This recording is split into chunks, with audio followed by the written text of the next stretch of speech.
Hello there, and welcome back. My name is Alexander, and this is the Italian Screenwriter. Now that the Obi-Wan Kenobi TV show is finally out, I thought it could be interesting to go check out a beloved character and try to see how it was originally written. So let's light speed right into the woods and check out and analyze the character of Darth Vader.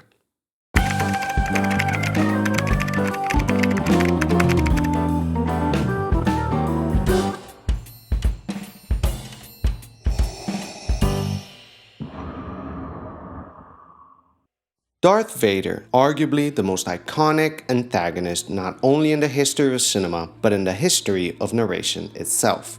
Smarter than Homer's Ulysses, wittier than Mephistopheles, uncanny as Bulgakov's Satan, more powerful than Hercules, and with an arc worthy of the fall in Paradise Lost and of the rise in the Divine Comedy. Darth Vader, Anakin Skywalker, one of the most emblematic characters in the history of fiction.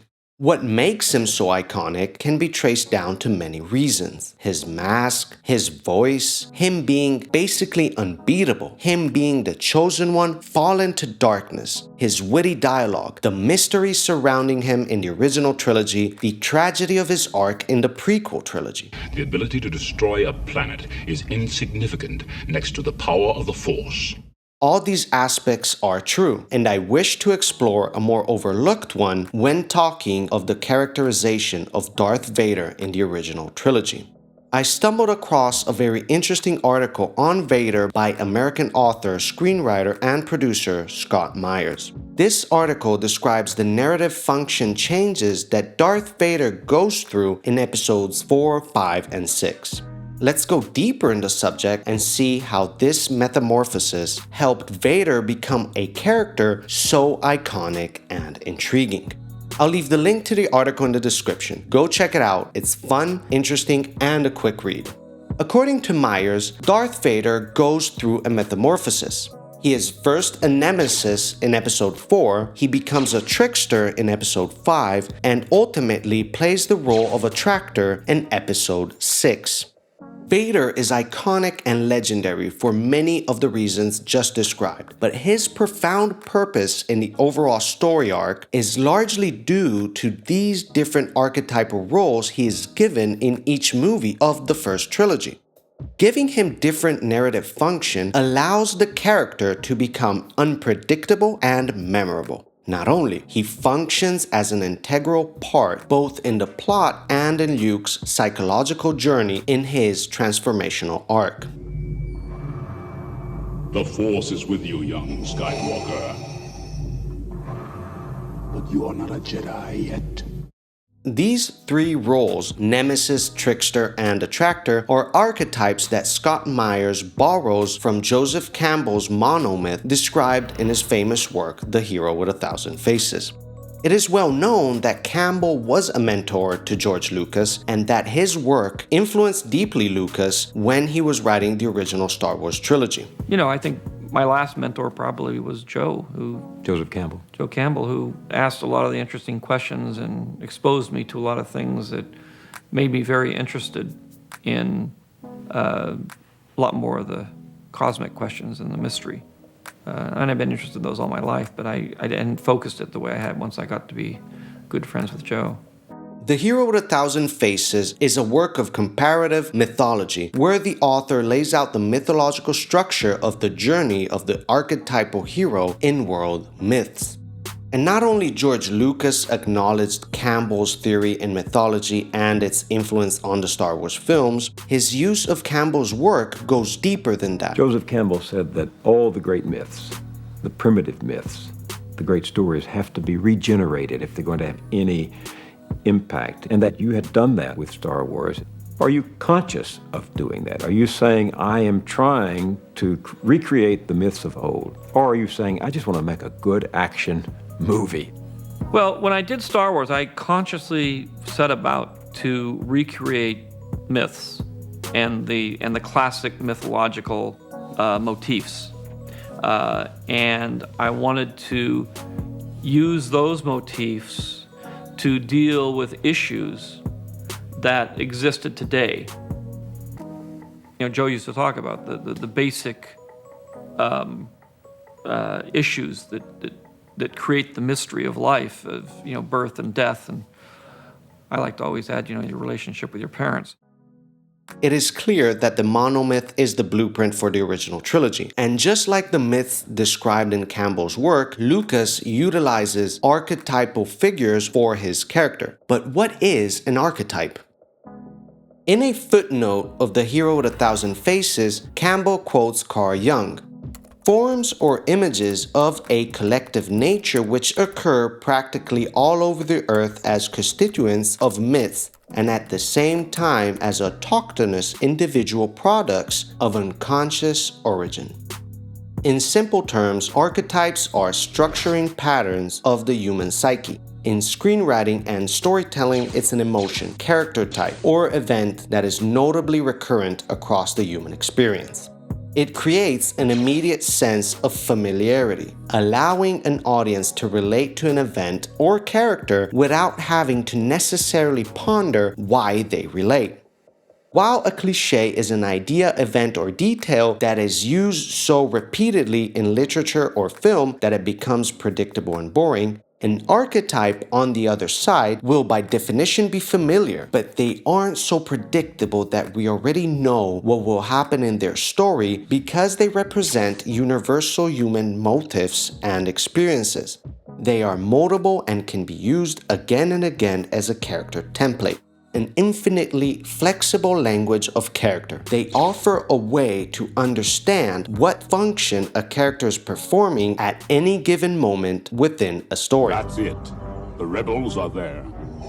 My lord, there are so many uncharted settlements. It could be smugglers, it could That be... is the system. And I'm sure Skywalker is with them. Set your course for the Hoth system. Luke Skywalker represents the hero archetype, who is usually the protagonist. In the face of danger, the hero fights adversity through feats of ingenuity, courage, or strength. They are flawed and undergo transformation. In the same way, Achilles, Buddha, and Jesus are within their own story archetypal heroes. On the other side, Vader, as the main antagonist, represents the nemesis in Episode 4, the shadow to Luke's character. I'll take them myself. Cover me. Yes, sir.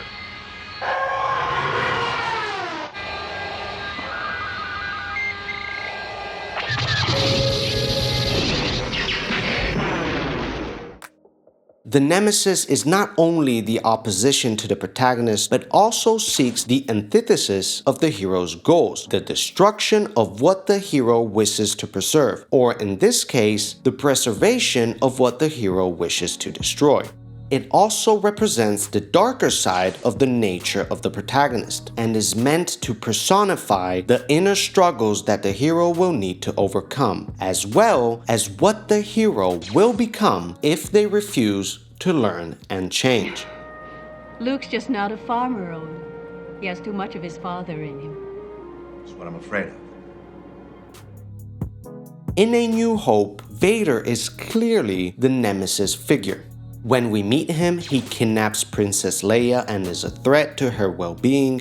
With Tarkin, he is part of the command team that destroys Alderaan, Leia's home planet. He wishes to destroy the Death Star plans, which are in Luke's possession. He fights and slays Obi-Wan Kenobi, and at the very end, he goes one-on-one in a final battle with Luke Skywalker. A battle Vader would have won if it wasn't for Han Solo's last-minute return. Now this is where things get interesting. During the time span between Episode 4 and Episode 5, Vader discovers that Luke is his son, and in the next movie, The Empire Strikes Back, he takes on the trickster archetype while still being the main antagonist.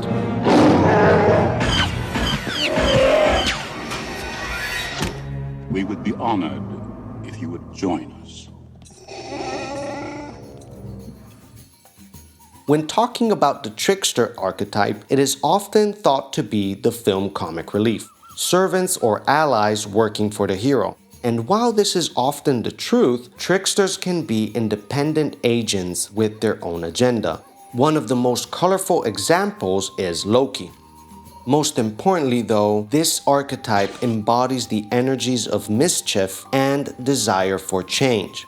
They often work as catalyst characters who affect the lives of others but are unchanged themselves.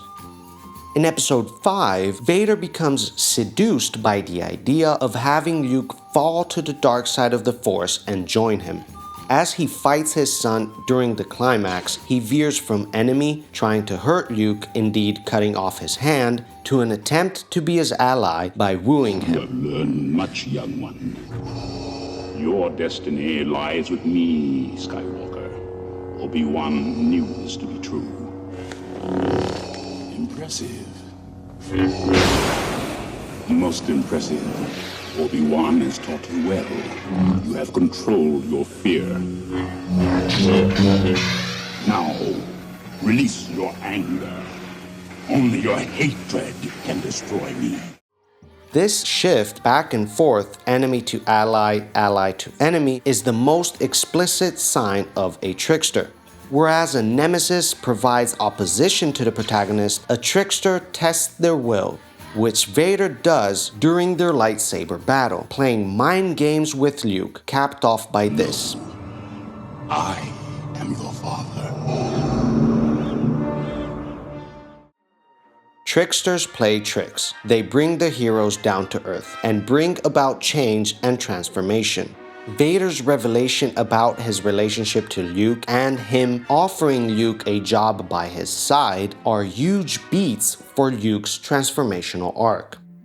But Vader's function in Return of the Jedi shifts once again. He goes from being a trickster to being an attractor for the main character. The attractor is usually seen as a romance figure in the protagonist's life.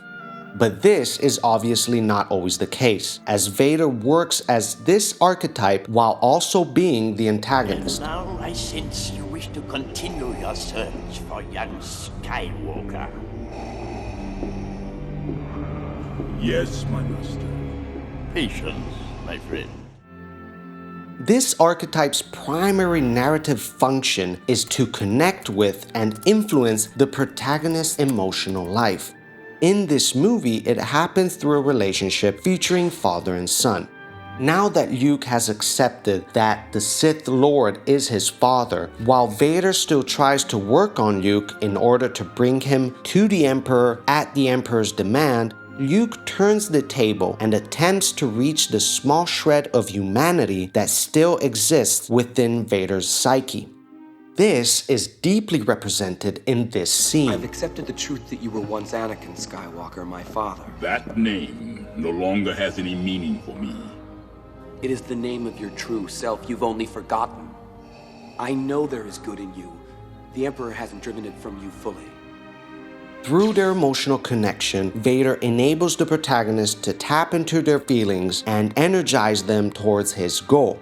The desire that guides Luke's external conflict isn't to defeat his father, but to bring him back to the light side, thus redeeming him. Something similar happens in love stories where the main external conflict becomes the journey to win over their love interest, therefore having the love interest become the antagonist, which must be defeated through emotional conquest. Indeed, Luke does not strike his father down, but allows him to redeem himself, and in their last moments together, the two achieve a level of connection worthy of a father-son relationship. The exchange is deeply emotional and demonstrates how far both have evolved in their feelings towards one another, thus allowing both of them to change and complete their journey. Go, my son.